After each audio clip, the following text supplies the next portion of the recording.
السلام عليكم ورحمة الله وبركاته. أهلا بيكم في فيديو جديد.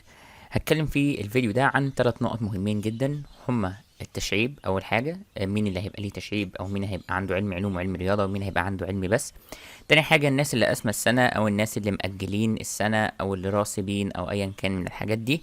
وتالت حاجة وهي الدروس الخصوصية.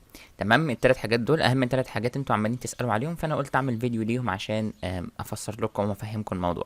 اول حاجه التشعيب او علم علوم وعلم رياضه، لان في ناس كتير مش فاهمه يعني ايه تشعيب. علم علوم وعلم رياضه هيتلغي وهيبقى فيه علم بس. طيب هيتلغي من امتى؟ الدفعه الحاليه او اللي هم في تالتة دلوقتي، اللي بقوا في تالتة، اللي كانوا في تانية وبقوا في تالتة دلوقتي، دول بس اللي هيكون عندهم علم علوم وعلم رياضه. تمام. لكن لو انت في تانية ولسه السنه الجايه هتطلع تالتة، او لو انت في اولى ولسه السنه الجايه هتطلع تانية، مش هيكون عندك غير علم بس، يا ادبي بس يا علمي بس. تاني، تالتة ثانوي اللي طالعين ان شاء الله، او اللي هم تالتة ثانوي السنه دي، اللي بقوا تالتة ثانوي اللي بدأوا دروس، دول خلاص هم بس اللي عندهم علم علوم وعلم رياضه. انما تانية ثانوي واولى ثانوي لما يبقى يطلعوا تالتة ان شاء الله مش هيكون عندهم غير علمي بس. مش هيكون عندهم ادبي، مش هيكون عندهم علم رياضه وعلم علوم، هيكون عندهم ادبي وعلمي فقط. يعني هو ممكن يكون صعب شويه، لان تبقى علمي بس هيكون عندك المواد بتاعت علم علوم كلها والمواد بتاعت علم رياضه كلها. بس هدينا ورا الدكتور طارق شوقي هنشوف هيوصل بينا في النظام ده لحد فين. تاني حاجة الناس اللي أسمى السنة، أو الناس المأجلة، أو الناس اللي لا قدر الله رسبت مثلا وعايزة تعرف هتمتحن على أنهي نظام.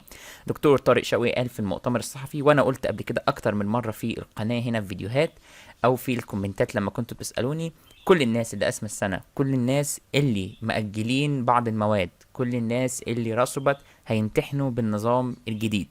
معرفش ازاي، او يعني ازاي يمتحنوا في حاجه هم ما اتمرنوش عليها اصلا، بس دكتور طارق شوقي قال كده مفيش حاجه اسمها نظام قديم تاني. كل اللي مأجل وكل اللي قاسم وكل اللي راسب هيمتحن بالنظام الجديد. بس الفرق بينك وبين الطالب التاني انك هتمتحنه في ورق فقط مش الكتروني، واكيد في اساتذه هتعلمه بقى ساعتها يعني، مش طبعا بالالكتروني. تمام، يعني نفس الامتحان بتاع الناس اللي جاي لهم على التابلت هيجي لك، لكن في ورق، بالنسبه للناس المأجلين والناس اللي اسمى السنه. اخر حاجه وهي الدروس الخصوصيه، عملنا فيديو اللي فات بيتكلم عن الدروس الخصوصيه بالتفصيل وايه البديل ليها. دكتور طارق شوقي قال ان الدروس الخصوصيه طبعا هتتقفل وهتغلق، وما تودوش ولادكم او انتوا ما تروحوش دروس خصوصيه كطلاب، لان ده مش هيفيدكم في النظام الجديد اولا. وثانيا هيكون في حاجات بدائل الوزاره موفراها انا شايفها كويسه من وجهه نظري يعني. وهتكون بسعر ارخص. طبعا هو ما اعلنش عن اسعار، بس هتكون بسعر ارخص من الدروس الخصوصيه. وقال بالتحديد او بالنص ما تروحش تتذلل للاستاذ عشان يحجز لك او تحجز معاه والكلام ده كله، وفي الاخر ما ياخدكش ويقعد يتنك عليك وياخد منك مبالغ قد كده.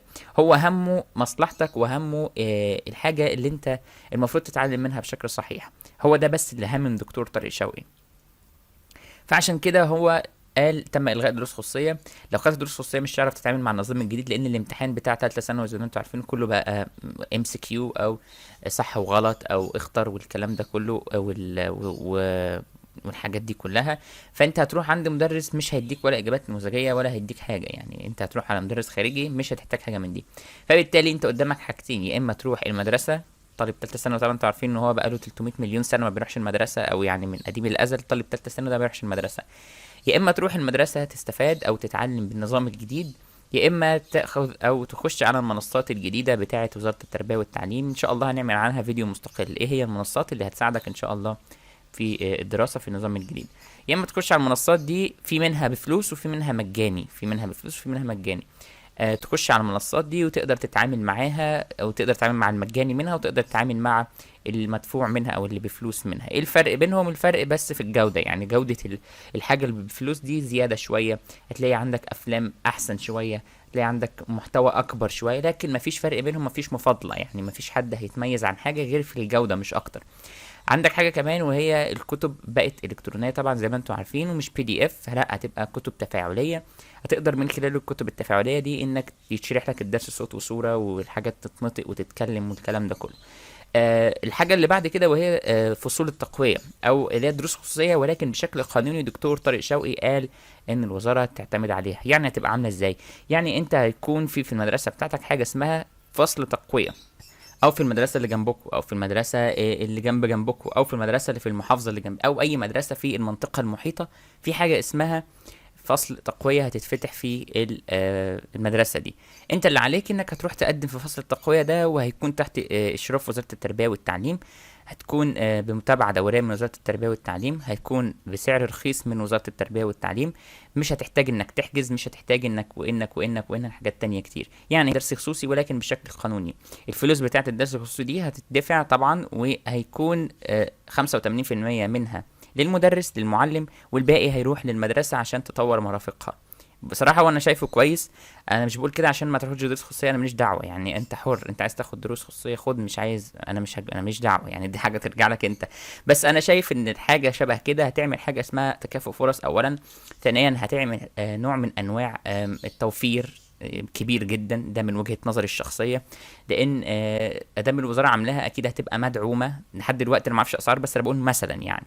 فممكن سعرها يبقى رخيص، بدل ما كنت بتاخد المادة بره ب 300 جنيه ولا ب 200 جنيه، فانت تاخدها مثلا ب 60 جنيه او ايا كان الاسعار دي. دي حاجة تانية. وحاجة تانية انك هتبقى ضامن انك رايح لمعلم هيشرح لك، يعني المعلمين اللي هيتم اختيارهم في فصول التقوية دول هيكونوا معلمين صفوة، هيكونوا معلمين كويسين. وانك مش هتبقى مجبور انك تروح لمدرس معين، لا انت تختار المدرس اللي انت عايزه في المدرسة اللي انت عايزها بفصل التقوية اللي انت عايزه. وهيكون في متابعة دورية من الوزارة على المعلم ده. هنشوف هل المعلم ده بيقرأ أو بيشرح المنهج ويزهق بيضحك ويهزر معاك بس من غير ما يهتم بالمنهج وبيهتم بالشغل. هل بيتكلم في سياسة مثلا وسايبه من الشغل خالص أو سايبه من المنهج والتعليم. كل الكلام ده وزارة التربية والتعليم حطيته تحت إيديها، وحطيته تحت النطاق المعين او نطاق اشراف وزاره التربيه والتعليم.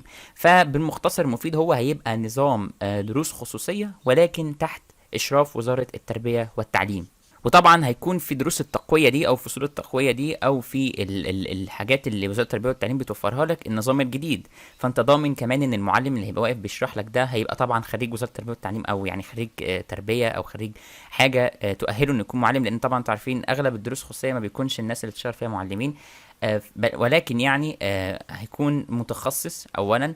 ثانيا هيكون متدرب على النظام الجديد، بيعرف يشتغل مع النظام الجديد اللي هو اللي بقى امتحانه الكتروني والكلام ده كله. فهيؤهلك او هيعلمك بمعنى اصح بما يساعدك او بما يؤهلك انك تتعامل مع الورقه الامتحانيه الجديده او الامتحان الالكتروني الجديد بتاع MCQ اللي هو بتاع الاختيارات والصح والغلط والكلام ده كله. فانت هتضمن ان في واحد بيشرح لك او واقف بيشرح لك بيعرف يعمل الحاجات دي. واتمنى يحصل، يعني اتمنى ما نشوفش طبعا مدرسين غير قادرين على التعامل وغير قادرين على التأدية والكلام ده كله. طبعا ده هيبقى مع الوقت هيبان، بس اتمنى يكون كل ده كويس. ده كان كل حاجة في الفيديو. التشعيب اتكلمنا عليه، الناس اللي قاسمين السنة واللي مأجلين مش ناسينكم اتكلمنا عليكم. وكمان الدروس الخصوصية وبدائلها اتكلمنا عنها. عندك اي استفسار او عندك اي سؤال، عندك اي حاجة حابب تستفسر عنها، سيبها لي في الكومنتات ان شاء الله وانا هرد عليك. يا ريت ما تنساش زر لايك تقديرا ودعما للمتابعة الدورية واليومية واللحظية اللي احنا بنتابعها معاكم. نشوفكم في فيديوهات جاية ان شاء الله، والسلام عليكم ورحمة الله وبركاته.